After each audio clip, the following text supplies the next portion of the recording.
Galanam häzir bir alyp bir aýdymy hawa şol Barlak göräýär. ay barlak gör, ondan galany dowam ediberýär idi bilen. Haýtaýdymdan başlan. Hani bize näme aýtmyşlar, göreli.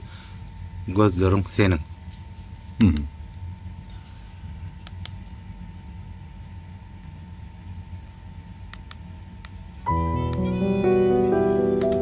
Qur'ana da reýdim sözleri. Gözleriň senin.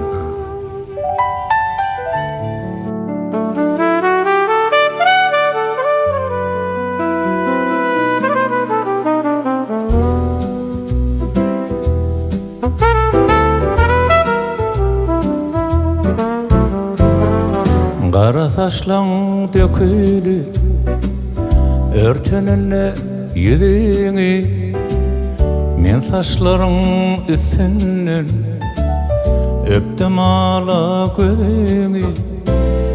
Ýöne ara ýol düşdi, gijeler aýym meniň galwydykda galy. Qara gözleriň senin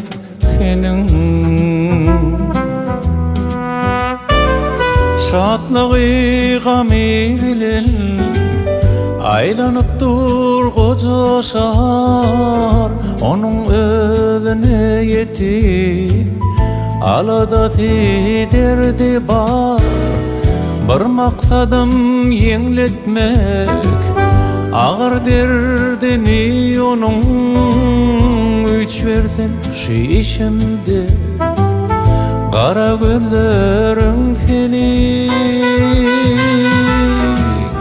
bir maksadym ýeňletmek, agyr derdini onuň, güç versin şu işimde.